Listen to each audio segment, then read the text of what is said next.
Assalamualaikum warahmatullahi wabarakatuh. Selamat berbahagia para mahasiswa. Kita akan lanjutkan mata kuliah micro teaching dengan topik atau tema keterampilan mengelola kelas dan membimbing diskusi kelompok kecil. Keterampilan mengelola kelas dan membimbing diskusi kelompok kecil.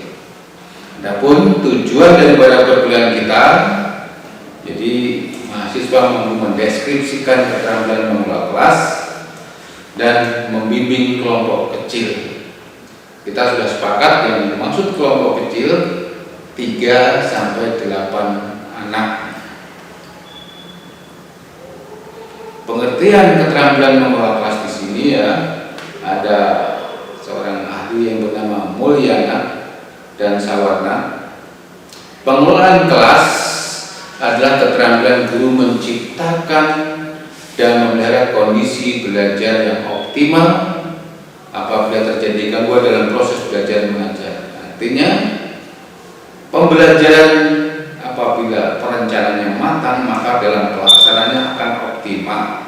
Walaupun di dalam proses tersebut akan terjadi beberapa kendala atau masalah, tentu sudah terantisipasi. Jadi guru harus bisa memprediksi apa yang kira-kira terjadi, hal-hal yang mungkin tidak diharapkan, tanpa harus seperti tadi ada gempa. Di dalam menyikapi sebuah bencana yang terjadi secara mendadak dan tak diduga-duga, pertama guru harus tenang dulu. Tenang, lihat kondisi, kita sudah mengenal konstruksi bangunan dan lain-lain. Tentu jangan sampai rencana yang sudah kita buat sedemikian rupa hanya gara-gara ada sesuatu getaran membuat tidak jadi proses pembelajaran tersebut. Sebab makanya perlu di sekolah-sekolah ada meja seperti ini ya. Jadi begitu ini langsung di bawahnya, dari bawahnya, bukan lari. Apalagi kalau bangunnya konstruksinya dari patah, ini akan berbahaya. Di sini aja, dan kepala ditutup pakai tas kita. Nah, sehingga pembelajaran tetap bisa berjalan. Biasanya kalau gempa-gempa di tanah air kita tuh hanya beberapa detik bahkan menit ya maksimal. Setelah itu tenang kembali, dirasa aman ya kita lanjutkan. Selanjutnya, tujuan keterampilan mengelola kelas adalah membuat siswa yang ada di dalam kelas yang ikut belajar bisa mengikuti pembelajaran dengan baik ya, sehingga betul-betul membuat pembelajaran menyenangkan. Jadi mereka sudah siap dengan sajian materi yang sudah terancana dengan baik ya, sehingga apa yang diharapkan dari sebuah pembelajaran tercapai ya, tentu kompetensi apa yang diharapkan sudah tercatat oleh guru. Komponen keterampilan mengelola kelas tadi kita sudah mengulang-ulang dari sesi sebelumnya. Pertama, harus ada sikap tanggap responsif terhadap apa yang disampaikan guru ketika membuka pelajaran tadi, langsung direspon. Tentu respon ini dengan baik apabila tata tertib atau disiplin atau kontrak belajar telah disepakati bersama. Juga guru harus memberi perhatian tentu kepada para siswa. Pembelajaran bisa dilaksanakan dengan baik apabila masing-masing tahu hak dan kewajiban di kelas. Bagaimana memusatkan perhatian siswa? Guru bisa membuat sebuah ilustrasi, sebuah cerita, sebuah pantun, tentu dikaitkan dengan tema materi tersebut. Lalu memberi arahan bahwa pembelajaran sekarang kita akan lakukan dengan diskusi kelompok.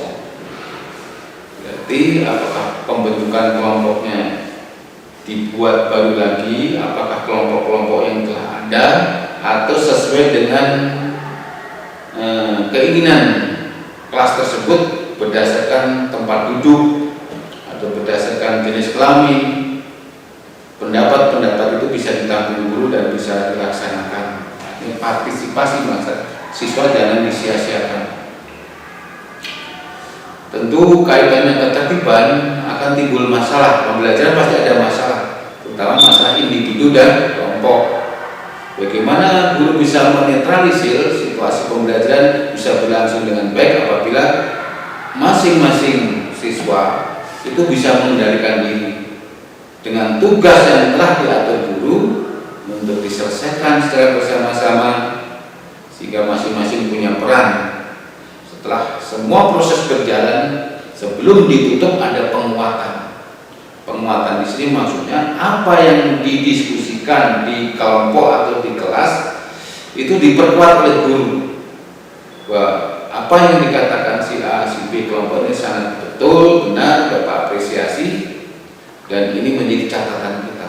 Betapa bahwa hidup itu contohnya tidak bisa sendiri, kita sangat membutuhkan bantuan. Maka disebut manusia sosial di situ.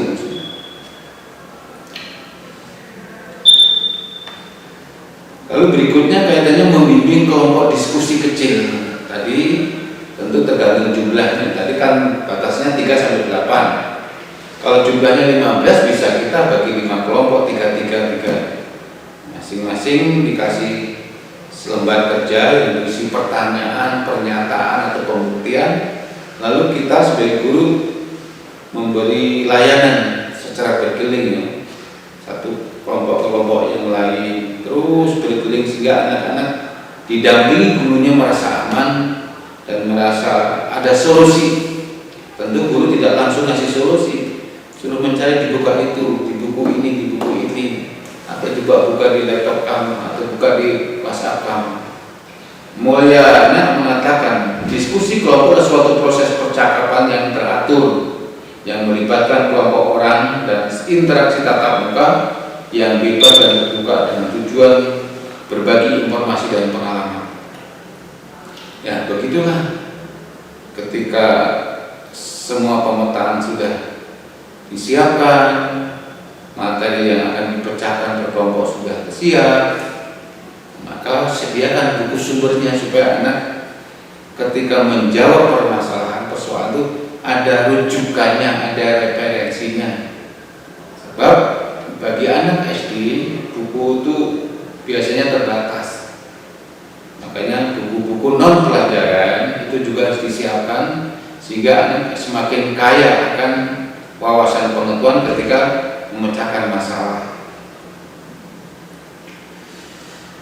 Berikutnya tujuan keterampilan membimbing diskusi kecil. Jadi anak 3 tadi dicinjing itu ya, bagaimana dia itu berpikirnya itu tidak hanya satu arah, berpikirnya paralel. Ya. Ketika ini tidak bisa, bagaimana pendapat ini? Pendapat ini sesuai nggak dengan ini? Jadi pendapat para ahli pakar itu banyak. Jangan one-minded, hanya satu saja. Seperti di dalam agama Islam itu kan ada madhab ini, aliran ini. Semua agama saya kira seperti itu. Yang bagus ya kita menerima. Lalu mana yang kita yakini kita pilih. Apalagi anak sudah belajar, diajar dewasa mengambil keputusan. Yang dapat saling memberi informasi, mengembangkan keterlibatan ini penting sehingga diskusi kelompok kecil pasti ada yang dituakan atau ketuanya, ini saling berbagi pengalaman. Ketika anak mengalami kendala, guru datang atau anak mengangkat tangan, Bu, maaf mau bertanya, target bertanya bagaimana, jangan sampai semua bertanya sehingga menimbulkan kegaduhan. Jadi cukup dengan mengangkat tangan pasti, atau misalnya ngasih kode itu di beberapa sekolah ada yang ngasih kode itu dengan lonceng atau ada semacam klakson yang memang sudah dirancang itu, suaranya beda-beda. Jadi tidak mengeluarkan suara vokalnya tapi dengan memijit tombol, berarti perlu pelayanan. Ini kreativitas guru ini dituntut seperti itu ya.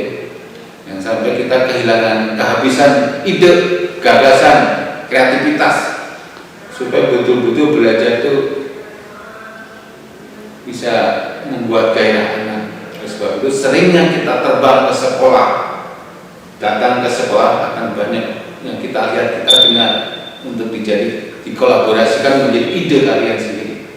Itulah beberapa hal yang perlu Bapak sampaikan kaitannya dengan keterampilan mengelola kelas yang merupakan ilmu pengalaman yang perlu dikuasai guru, sebab kita tahu anak berasal dari mana itu punya pengalaman yang berbeda dengan pengalaman di kampung, di desa, di pinggiran kota. Anak petani, anak pedagang, anak pegawai kantor punya pengalaman yang berbeda. Bagaimana dikolaborasikan menjadi sebuah pengalaman yang terbaik bagi anak-anak. Saya kira sampai di sini penjelasan Bapak kaitan dengan pengelolaan kelas. Silahkan dilanjutkan diskusi yang ditugaskan di acara tersebut. Terima kasih. Assalamualaikum warahmatullahi wabarakatuh.